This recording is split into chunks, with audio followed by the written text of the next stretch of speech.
Hi everyone. कल हमने जो क्लोज चेन के पार्ट थे वो देखे थे। कौन कौन से थे? एलिसाइक्लिक, एरोमेटिक और हीट्रोसाइक्लिक। आज हम जो फर्स्ट पार्ट है उससे स्टार्ट कर रहे हैं। एलिसाइक्लिक कंपाउंड्स क्या होते हैं? तो एलिसाइक्लिक कंपाउंड्स वो कंपाउंड्स होते हैं जिनमें प्रॉपर्टीज़ सिमिलर होती हैं किससे? एलिफैटिक कंपाउंड्स से। दोज कार्बोसाइक्लिक, इसको हम क्या बोल सकते हैं? Carbocyclic compounds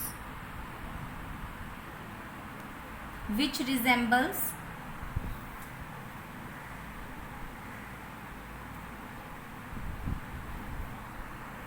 to aliphatic compounds in their properties.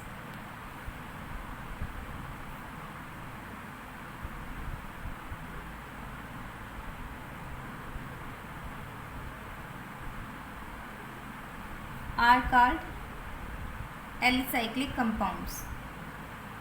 तो आपको एलिसाइक्लिक कंपाउंड्स की डेफिनेशन समझ आ गई होगी। मतलब कि वो कंपाउंड्स जो कि वैसे तो रिंग फॉर्म में हो, साइक्लिक फॉर्म में हो, लेकिन उनकी प्रॉपर्टीज़ कैसी होती हैं? कुछ कुछ एलिफैटिक कंपाउंड्स जैसी होती हैं। जैसे एग्जाम्पल से देखो, CH2, ये तो क्या हो गई? कैसी मानेंगे हम इसको? स्ट्रेट कंपाउंड है ना, मतलब कि साइक्लिक फॉर्म में नहीं है। लेकिन अगर हम इस कार्बन के साथ में एक और कार्बन की बॉन्डिंग करवा दें और इन दोनों कार्बन की भी आपस में बॉन्डिंग हो जाए तो ये किस फॉर्म में आ गई? साइक्लिक फॉर्म में।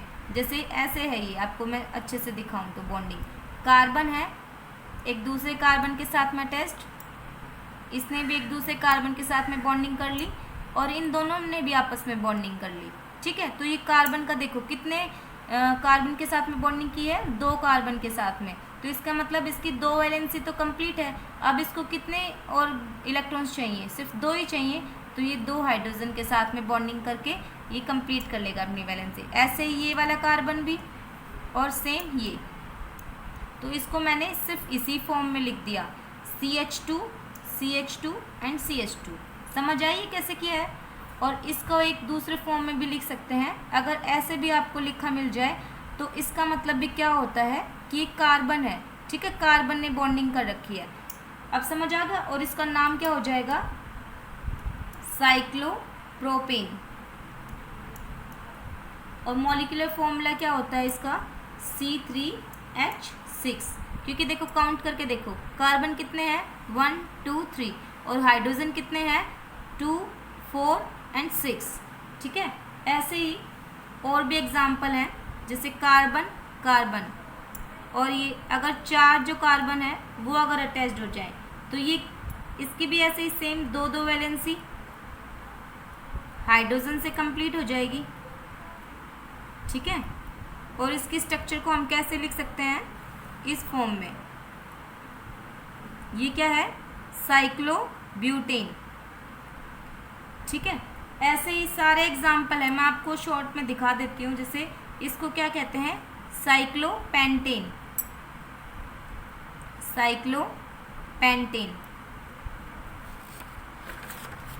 अब अगर जैसे ये तो कैसे थे कि जो भी सैचुरेटेड कंपाउंड थे ना उनके एग्जाम्पल दिए थे।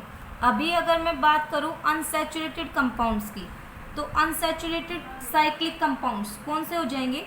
जैसे एक कार्बन है, इसने दूसरे कार्बन के साथ में बॉन्डिंग कर रखी है, ये एक और कार्बन के साथ में बॉन्डिंग कर ले। अगर यही दोनों कार्बन आपस में एक एक इलेक्ट्रॉन की शेयरिंग और करके डबल बॉन्ड बना ले और ये इसके साथ में ये इलेक्ट्रॉन, तो अब इसके कितने इलेक्ट्रॉन्स कंप्लीट हो गए? 1 2 3 इलेक्ट्रॉन्स कंप्लीट हो गए। चाहिए कितने? 4 इलेक्ट्रॉन्स। तो 1 और एक हाइड्रोजन के साथ में और बॉन्डिंग कर लेगा। ऐसे ये वाला कार्बन भी, लेकिन इसने तो सिर्फ 2 के ही साथ में बॉन्डिंग की है, तो इसके साथ में हाइड्रोजन कितने अटैच्ड होंगे? 2 और होंगे। ठीक है, और इसको हम किस फॉर्म में लिख सकते हैं? ये और एक और बॉन्ड शो करने के लिए हम ऐसे बॉन्डिंग दिखाते हैं। इसका मतलब क्या है कि इसने ये 2 कार्बन ने डबल बॉन्ड फॉर्म कर रखा है। इस बॉन्ड को हम क्या कहते हैं? Double bond. समझ आया? और इसका नाम क्या हो जाएगा? साइक्लोप्रोइन।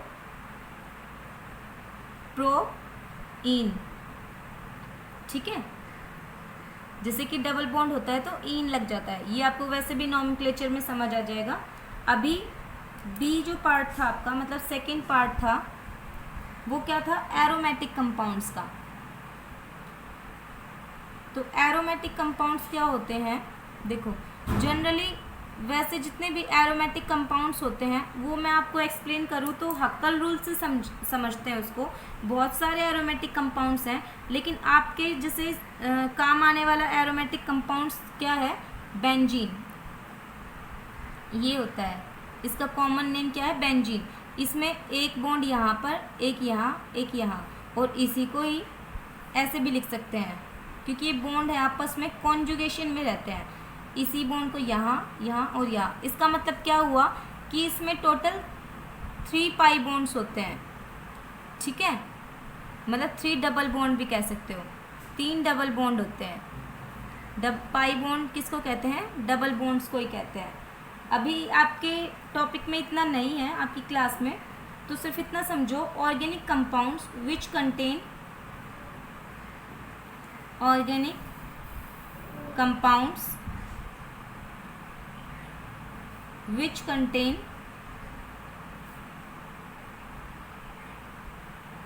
one or more fused or isolated benzene ring are called aromatic compounds. Aromatic compounds. एक चीज़ आप क्लियरली समझ लो कि एरोमेटिक कंपाउंड होने का मतलब ये नहीं है कि सिर्फ बेंजीन ही एरोमेटिक कंपाउंड है, और भी बहुत सारे एरोमेटिक कंपाउंड है जो सब 4n+2 पाई इलेक्ट्रॉन्स, ये इसको क्या कहते हैं, हक्कल रूल। ये आप बाद में समझोगे क्योंकि अभी आपके टॉपिक में एरोमेटिक कंपाउंड्स का पूरा डिटेल स्टडी नहीं है, इसलिए मैं आपको अच्छे से वैसे मतलब ये पूरा रूल वगैरह नहीं बता रही हूँ, सिर्फ आपकी थोड़ा क्लासिफिकेशन है। इस वजह से सिर्फ आप इतना समझो कि बेंजीन जो होता है वो मोस्ट एरोमेटिक होता है, इसलिए एरोमेटिक कंपाउंड्स का एग्जांपल बेंजीन से लिया गया है। बाकी और भी बहुत सारे एरोमेटिक कंपाउंड्स होते हैं, ठीक है। तो जो ये बेंजीन है इसको हम दूसरी फॉर्म में ऐसे भी लिख सकते हैं, ये जो सर्कल लिख दिया, इसका मतलब क्या होता है कि जो डबल बॉन्ड है वो कॉन्जुगेशन में है। देखो मैं आपको कॉन्जुगेशन समझाऊं तो क्या होती है, ये बॉन्ड यहाँ शिफ्ट हो जाता है, ये बॉन्ड यहाँ पर और ये यहाँ, इसीलिए ये स्ट्रक्चर ऐसी बन जाती है। बॉन्ड यहाँ शिफ्ट हुआ तो ये बॉन्ड यहाँ पर, ये बॉन्ड यहाँ और ये यहाँ, इसको ही हम कॉन्जुगेशन कहते हैं, ठीक है। अब तो समझ आ गया होगा कॉन्जुगेशन क्या है, कि बॉन्ड्स की मूवमेंट एक के बाद एक, ठीक है, वो क्या होती है, कॉन्जुगेशन होती है। अब जो ये बेंजीन रिंग है, एक तो एरोमेटिक का एग्जांपल आपका ये हो गया। अगर इस पर कोई भी ग्रुप भी अटैच्ड है ना तो वो भी एरोमेटिक कंपाउंड ही माना जाएगा। जैसे बेंजीन पर आपका CH3 ग्रुप अटैच्ड है तो इसको बस नाम चेंज हो जाता है, ये क्या है, टॉल्वीन, ये इसकी कॉमन नेम लिखवा रही हूँ मैं आपको, ठीक है। ऐसे ही अगर बेंजीन रिंग पर C2H5, ये C2H5 क्या है, ईथेन, ठीक है, तो इसको क्या बोलेंगे, इथाइल बेंजीन।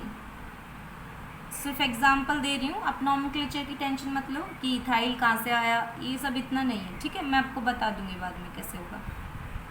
अभी यहाँ पर OH, ये क्या है, फिनोल, कॉमन नेम है इसका, ठीक है। ऐसे ही एक और एग्जांपल देख लो, NH2, ये NH2 अटैच्ड हो तो ये क्या होता है, aniline.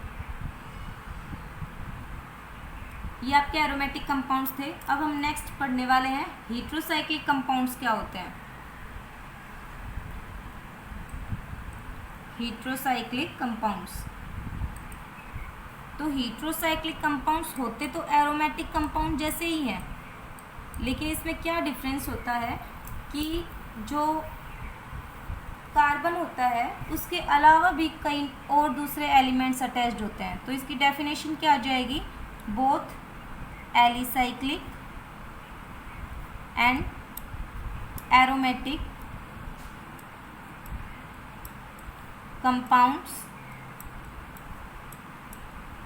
Have rings of carbon atoms only. सिर्फ कार्बन एटम की ही रिंग होती है उसमें, तो है ना, सिर्फ कार्बन एटम बॉन्डिंग करते हैं, लेकिन और जो ये दोनों कंपाउंड्स है एलिसाइक्लिक और एरोमेटिक, ये क्या क्या कहलाते हैं? होमोसाइक्लिक कहलाते हैं। So these are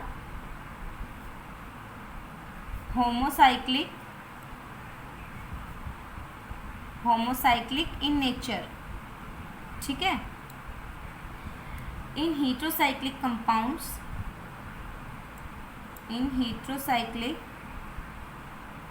compounds the ring may contain